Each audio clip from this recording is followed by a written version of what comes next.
Assalamualaikum warahmatullahi wabarakatuh. Waalaikumsalam warahmatullahi wabarakatuh. Selamat sore untuk sahabat Accounting Creative Podcast yang sedang mengikuti terus perkembangan dari podcast ini. Saya Muhammad Din, selaku Ketua Jurusan Akuntansi yang pada hari ini lagi ada tamu dari Universitas Muhammadiyah Malang yang kebetulan mereka berdua adalah pengelola dari LSP UMM. Ada Pak Adi dan Pak Musab. Oke, Pak Musab dan Pak Adi dan Pak Musab. Accounting Creative Podcast bertujuan untuk memberikan informasi, edukasi dan inovasi terkait dengan akuntansi tentunya. Baik, pada sore hari ini kita punya topik terkait dengan apa sih pentingnya lembaga sertifikasi profesi. Nah, kebetulan pada hari ini tamu kita itu mereka yang betul-betul kompeten di dalam pengelolaan LSP. Mungkin saya persilakan Pak Adi terkait dengan LSP. Baik, salah satu pertimbangan kenapa LSP itu penting sebenarnya untuk mendukung daya saing dari lulusan universitas. Jadi ketika mahasiswa lulus dari universitas diharapkan tidak saja hanya memiliki ijazah saja, tapi juga punya bukti sertifikat yang menunjukkan kompetensi dia di bidang tertentu. Jadi itu juga menambah nilai tambah bagi mahasiswa. Ya, artinya berarti mahasiswa yang lulus saya tidak hanya memiliki ijazah, tetapi juga ditambah dengan ada sertifikasi kompetensi. Tapi kalau sertifikasi kompetensi ini sertifikasi kompetensi yang apakah ini diakui oleh dunia kerja? Sertifikat ini diakui karena memang di bawah naungan BNSP, Badan Nasional Sertifikasi Profesi, yang mana juga di seluruh Indonesia ada LSP, Lembaga Sertifikasi Profesi. Nah, jadi pengakuannya internasional, ya khususnya ASEAN, ya, dan juga ada kerjasama seperti Australia. Dan masih banyak lagi negara di ASEAN seperti itu. Karena bagian dari kompetensi ini kan di dalam dunia kerja. Jadi kita itu dipastikan kita itu ahli di bidang apa begitu. Sehingga dengan pembuktian ada sertifikat secara khusus begitu ya. Kalau misalnya di bidang akuntansi misalnya ada akuntansi ahli misalnya, dan mungkin masih banyak yang memang turunan-turunan dari skema yang salah satu tadi yang saya sebutkan seperti itu. Tunggu dulu Pak Adi, Pak Musab. Ini LSP ini ada yang P1, ada yang P2, kemudian ada yang P3. Nah, kita ini di Universitas Berlaku apakah memungkinkan untuk mendirikan LSP? Baik, kalau LSP itu memang ada beberapa jenis. Jadi ini bukan level Pak, jenis. Ada LSP P1, P2 dan P3. Itu dibedakan dari jenis asesinya. Jadi pada siapa dia bisa menguji. Kalau di perguruan tinggi rata-rata yang menjadi asesi atau yang diuji kan mahasiswanya sendiri atau siswanya sendiri. Maka itu akan masuk ke kategori P1. Sementara untuk P2, P3 itu lebih luas lagi. P2 itu mungkin lembaga pelatihan, misalkan BLK atau organisasi yang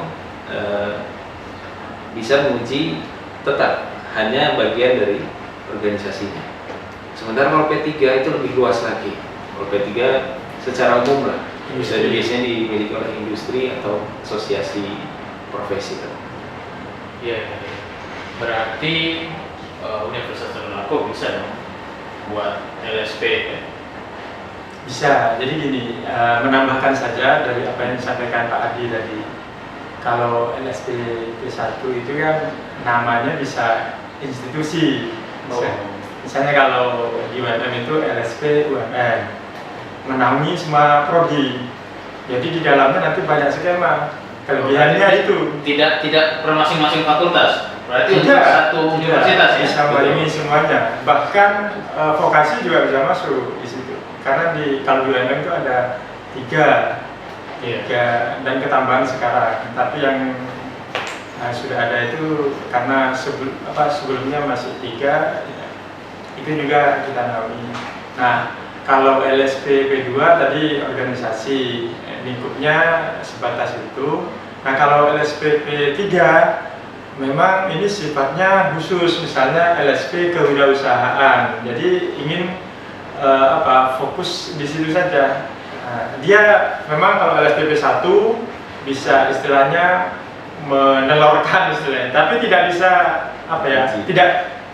tidak bisa memperpanjang dari sertifikatnya, karena sertifikat yang akan diperoleh itu durasi atau masa berlakunya hanya 3 tahun.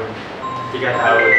Kalau LSPP 3 itu bisa dia melakukan istilahnya tadi ada memberikan sertifikat, tapi juga bisa memperpanjang. Itu sudah aturan yang sudah ditetapkan di pusat. Berarti kalau LSP di Universitas Tadulako itu P1 ya. P1 kemudian yang menilai itu dosen Tadulako sendiri. Istilahnya asesor. Asesor ya. Jadi mahasiswa itu nanti menjadi asesi, istilah di dunia asesmen. Berarti penilai namanya asesor, yang dinilai asesi. Jadi dosen itu asesor, ya mahasiswa itu asesi. Mungkin ini istilah yang baru gitu ya. Ini istilah yang baru untuk jadi ini ada kepentingan bahwa Universitas Tadulako itu bisa mendirikan LSP. Bisa mendirikan LSP, tetapi jenisnya P1. Jenisnya P1, kemudian itu kalau di LSP UMM mahasiswa yang pada semester berapa yang bisa mengikuti sertifikasi kompetensi. Tadi Pak Musa bilang ada berjangka waktu 3 tahun. Jadi pada semester berapa ya? Biasanya yang jadi pertimbangan adalah skema tersebut itu memiliki sebuah requirement lah, Pak. Kira-kira mata kuliah apa saja yang dibutuhkan oleh mahasiswa supaya bisa mengikuti skema tertentu, uji kompetensi asesmen di skema tertentu dan lulus. Kebanyakan mahasiswa dianggap cukup dalam segi keilmuan dan keterampilan itu semester 6 ke atas. Jadi ada salah satu persyaratan dasar istilahnya di dalam skema sertifikasi itu kami memasang minimal sudah semester 6. Itu sebenarnya lebih ke arah tadi dari kematangan dari sisi pengetahuan, keterampilan dan sikap, mereka dianggap mampu untuk mengikuti asesmen di skema tertentu misalnya, dan kemungkinan lulusnya lebih tinggi dibandingkan di semester 6 ke bawah. Berarti kalau sudah semester 6 paling tidak semester 6 sudah 3 tahun ya Pak? Betul. Ya, kalau sudah 3 tahun, jangka waktu sertifikasi kompetensinya 3 tahun lagi berarti. Ya, berarti masa studi 6 tahun. Ya, masa studi 6 tahun. Jadi mahasiswanya nggak boleh dong, nggak boleh dong penyelesaian studinya sampai dengan 6 tahun. Kalau sampai dengan 6 tahun, berarti dia tidak bisa menggunakan sertifikasi kompetensinya ya. Berarti harus cepat-cepat berarti ya. Harus cepat-cepat untuk menyelesaikan studi. Jadi semester 3 setidaknya di posisi 4 tahun dia sudah selesai. Kemudian berarti ada jangka waktu 2 tahun dia gunakan untuk menggunakan sertifikasi tersebut. Ya, saya menambahkan mungkin ya. Jadi memang formalnya begitu. Tapi memang biasanya kebanyakan menjelang wisuda, Ya. sehingga durasinya lebih panjang. Buat trik gitu ya Pak? Betul. Nah, terus begini, trik sebenarnya bisa diatur antara LSP dengan prodi-prodi untuk mensiasati, karena begini, untuk mata uji, mata perangkat yang namanya skema itu kan terdiri dari banyak unit, gitu ya. Ada yang 5, ada yang 10, bahkan 40, bahkan lebih dari itu. Kan tidak mungkin sekali ujian langsung kompeten semua unit itu. Nah, sebenarnya itu bisa dicicil. Misalnya melalui, misalnya di semester 3, di semester 4, semester 5, dengan menginkludkan unit-unit itu disisipkan di mata kuliah, yang mana mata kuliah itu nanti menjadi syarat dasar yang disampaikan Pak Adi tadi, syarat dasar. Jadi misalnya ada 5 unit di mata kuliah A, melalui praktikum, nanti di lab pembuktiannya apa, dengan membuat logbook misalnya yang difasilitasi antara LSP dengan lab misalnya. Nah, nanti di sana ada pernyataan kompeten, yang mana juga ya asesor yang menyatakan ya kompeten di unit itu, sehingga nanti pas ujian di semester, misalnya dia ujian semester 7 misalnya, ya, ujian sudah dengan logbook itu ya dianggap sudah ya kompeten, dan mungkin yang diujikan hanya tinggal 2 unit, ya tinggal sedikit gitu. Tinggal tahap akhir. Ya, tahap akhir. Tahap Ya. sebelumnya itu sudah include di dalam proses perkuliahan. Berarti Ya. di dalam proses penentuan topik, ya, kurikulum atau cakupan pembelajaran yang bisa dalam mata kuliah itu, berarti harus ada koordinasi antara LSP dengan prodi yang mau. Betul Pak. Jadi memang harus ada sinkron lah antara kurikulum, di antaranya perkuliahan dan praktikum, dengan kira-kira skema apa yang diinginkan di prodi tersebut. Misalkan kalau di akuntansi ada teknisi akuntansi ahli, atau mungkin nanti ada teknisi perpajakan. Ya. Nah, bagaimana cara untuk mengkondisikan supaya unit-unit yang akan diuji di dalam perkuliahan itu bisa teruji tadi, dicicil sistemnya, dicicil sepanjang mahasiswa mengikuti. Kalau unitnya banyak ya, kalau unitnya banyak berarti udah dicicil. Setidaknya ada tahapan-tahapan yang bisa dipindahkan proses ujiannya itu ke mata kuliah. Ya, mata kuliah tinggal mungkin tahapan yang terakhir itu dilakukan di LSP. Tapi bagaimana dari sisi independensinya? Misalnya saya nih itu mengajar, ya supaya mahasiswa ini memiliki kompetensi, saya diuji semua mahasiswa saya. Apakah ada orang lain, atau dari apakah saya bisa sebagai asesor untuk mahasiswa saya sendiri, atau ada dosen lain? Bagaimana?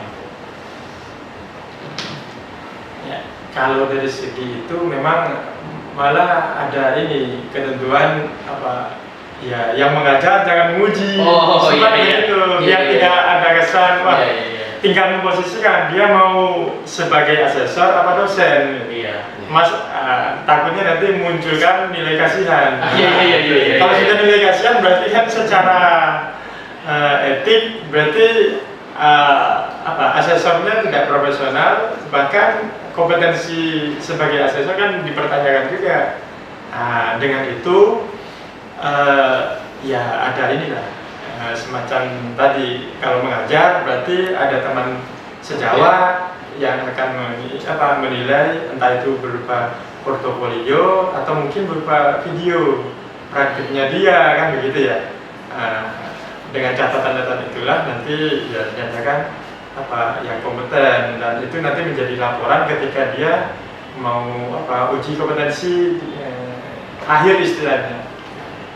Ya, itu dari sisi dosen ya. Ya. Dari sisi dosennya berarti nggak boleh dia yang ngajar, dia yang nilai. Berarti harus ada orang lain, dosen yang lain ya, bertukar. Misalnya saya partner nih, Betul. tapi di kelas lain misalnya ya, di kelas lain, misal di AK1 saya di AK2, jadi mahasiswa saya yang nilai, saya nilai mahasiswa Musal, gitu ya, ya supaya bisa apa namanya, istilahnya itu ketidakberpihakan. Tidak ada unsur tadi tanda kutip nilai kasihan. Iya, nilai kasihan. Oke, nah berikutnya Pak Haji, kalau ada mahasiswa yang bertanya terkait LSP ini sudah ya, apakah apa pentingnya, sampai mana nilai jual dari sertifikasi kompetensi ini untuk mahasiswa mendapatkan kerjaan? Oh, baik. Jadi dari beberapa pengalaman yang telah dijalani di tempat kami, terutama di LSP UMM, itu sertifikat kompetensi memang sangat penting ketika tadi ada penyaringan di awal, ketika ada mahasiswa yang dengan ijazah sama, tetapi yang satu memiliki sertifikat kompetensi, tentu itu menjadi nilai tambah tadi, nilai lebih. Kemudian juga ada cerita dari lulusan kami. Jadi ketika ada penyaringan seperti itu tadi dan ada sebuah jabatan cukup tinggi, supervisor, yang memang membutuhkan sertifikat kompetensi, itu sangat bagus buat mereka. Jadi bahkan lulusan tersebut sampai ditunggu sampai sertifikat kompetensinya keluar, ketika diterima langsung diberikan kepada perusahaan tempat dia mendaftar, itu dia bisa mendapatkan bargaining jabatan yang lebih tinggi dibandingkan dengan lulusan lain yang mungkin nilainya relatif sama tapi tidak memiliki sertifikat kompetensi. Sama-sama S1, sama-sama satu dan satu sertifikat, satu punya sertifikat. Betul. Berarti punya lebih. Berarti kalau seperti itu ya, di dunia usaha dan dunia industri ini sudah cukup memahami juga berarti ya, bahwa ini penting untuk sertifikasi kompetensi. Ya, lanjut Pak Ji.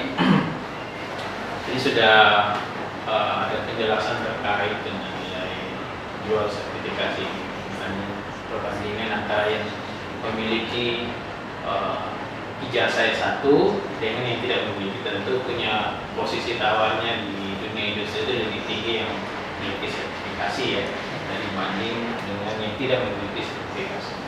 Nah, ini kebetulan mahasiswa saya ini di Tadulako belum memiliki lembaga sertifikasi profesi. Kira-kira ada kiat-kiat ya, selain sambil menunggu nih ya, sambil menunggu lembaga sertifikasi profesi, di mana mereka bisa dapatkan sertifikasi selain dari lembaga sertifikasi profesi. Ya, kalau kita belum mendapatkan sertifikat dari, ya harusnya karena belum ada LSP ya. Nah, pengalaman kami dulu memang ya kita ini kerjasama dengan LSP ini, LSPP 3. Ya, syukur-syukur sesuai dengan bidang, ya pasti cari sesuai apa peminatan di prodi kita begitu. Kalau kami dulu ini LSPP 3 ini kewirausahaan, dan itu mereka biasanya mendapatkan ini beasiswa ya, semacam ini jadi pendanaan dari BNSP ya, BNSP, dan bagi kita itu hanya per mahasiswa hanya suruh membayar 50, hanya administrasi. Kalau kita punya sendiri, kita juga bisa mengajukan, namanya PSKK. Kepanjangannya apa tadi? Masih ingat? Kompetensi kerja. Ya, belakangnya Program sertifikasi kompetensi kerja. Berarti kalau seperti itu Pak, itu sesuai dengan bidang ilmunya masing-masing. Nanti di setiap fakultas bisa dong kerjasama masing-masing dengan LSP P3. P3 ya, maksudnya Prodi A itu bisa kerjasama dengan LSP P3 yang satu, ya misalnya Prodi Akuntansi kerjasama dengan LSP P3, misalnya teknisi akuntansi LSP TA. Dengan catatan itu tadi ada LSP-nya, LSP P3 dengan bidang itu. Ada bidang yang sama ya. ya. Iya. Tapi alangkah baiknya punya sendiri begitu. Oh, alangkah baiknya punya sendiri. Ya. Di UMM juga memang beberapa prodi, beberapa fakultas memiliki kerjasama dengan LSPP 3 Pak. Di pertanian punya kerjasama dengan LSPP 3 pertanian, ada juga yang punya kerjasama dengan LSP MUI ya. Ya. Ada penyelia halal, Jalan. ada juga yang Fikes, Fakultas Ilmu Kesehatan. Iya. Ini kerjasama dengan LSP Ilmu Kesehatan. Jadi dengan kerjasama tersebut, mahasiswa juga masih punya kesempatan untuk memiliki sertifikat kompetensi tadi. Tapi juga pasti akan lebih baik dan lebih mudah lah bagi mahasiswa jika memang universitas memiliki LSPP 1 sendiri. Iya, kalau LSPP 1 sendiri kan dosennya yang menilai ya. Ya. Nah, khawatirnya kalau LSPP 3 dari segi tadi itu mungkin ada berbeda ini cakupan pembahasan materinya berbeda. Tidak sampai situ deh. Sama saja. Sama karena ya? pedomannya SKKNI. Oh, sama. Bedanya saja SKKNI. dia hanya fokus pada satu SPKNI. Kalau di sini skema ya, tapi dia satu LSP begitu. Nah, untuk unitnya sama. Toh juga yang menguji dosen juga. Iya. Mereka tidak punya SDM, malah dari berbagai kampus itu asesor dikumpulkan, ya itu yang menguji. Artinya berarti kurikulum yang ada di prodi harus disinkronkan dengan SKKNI-nya. Nah, Betul. istilahnya kurikulum berbasis kompetensi. Ya, kompetensi nasional. Oke, Pak Haji dan Pak Musaf, mungkin sudah banyak hal yang bisa diberikan gambaran terkait dengan pentingnya LSP, kemudian apa manfaatnya bagi mahasiswa ketika memiliki sertifikasi kompetensi. Mungkin yang terakhir nih Pak Haji, mungkin apa bisa memberikan closing statement terkait dengan apa motivasi untuk mahasiswa dalam pentingnya memperoleh sertifikasi kompetensi. Saya silakan dari Pak Adi Barat. Baik, jadi kalau dari saya yang pasti kepada para mahasiswa itu tingkatkanlah kompetensi kalian dan ikutilah program-program yang memang memberikan kesempatan untuk membuktikan kompetensi tersebut.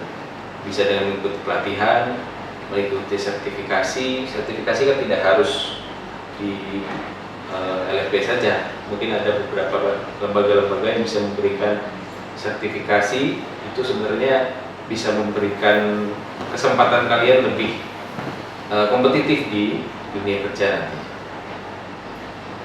Silakan Pak. Ya, selain kompetitif, pastinya dengan kita memiliki sertifikat kompetensi, kita menjadi percaya diri untuk melamar misalnya ke industri atau tempat kerja yang ingin kita lamar begitu, dengan adanya sertifikat. Nah, berbeda dengan hanya memiliki ijazah yang pastinya sifatnya global ya. Kalau sudah bersertifikat, yang pasti industri itu tidak terlalu berpikir panjang kali lebar gitu ya. Karena sudah dipastikan dengan lisensi atau sertifikat kompetensi. Tetap semangat untuk mendapatkan kompetensi apa yang akan kalian miliki seperti itu. Tidak ada istilah kata terlambat begitu ya. Meskipun belum ada LSP, ya mungkin bisa ditanyakan kepada dosen-dosen atau yang memang pernah ya yang terlibat dalam uji kompetensi seperti itu, insya Allah manfaatnya banyak. Oke, baik Pak Haji dan Pak Musab, untuk yang terakhir bahwa penting buat mahasiswa untuk memiliki sertifikasi kompetensi ya, untuk lebih meningkatkan kompetitif ya di dalam dunia usaha dan bisnis, sehingga bisa mendapatkan pekerjaan yang lebih cepat ya, tentunya yang lebih cepat, dan juga tadi kalau Pak Musab katakan bisa digunakan untuk melamar ya. Melamar dalam artian bukan hanya melamar pekerjaan, tetapi bisa juga untuk melamar calon istri atau calon suami. Bisa. Iya. Baik, Bu. Terima kasih atas kesempatan sore hari ini ya. Sudah berbincang-bincang dengan Accounting Creative Podcast yang bertujuan untuk memberikan informasi, edukasi dan inovasi terkait dengan tentunya akuntansi, dalam hal ini bagaimana pentingnya sertifikasi kompetensi untuk mahasiswa akuntansi khususnya, dan tentunya untuk mahasiswa Universitas Trisakti. Untuk semuanya ya, mahasiswa jangan lupa di like and subscribe ya, Accounting FEB Untat untuk YouTube kita, dan terima kasih buat Pak Adi dan Pak Kak atas sharingnya sore hari ini terkait dengan pentingnya lembaga sertifikasi. Terima kasih. Assalamualaikum warahmatullahi wabarakatuh. Waalaikumsalam warahmatullahi wabarakatuh. Salam kompetensi.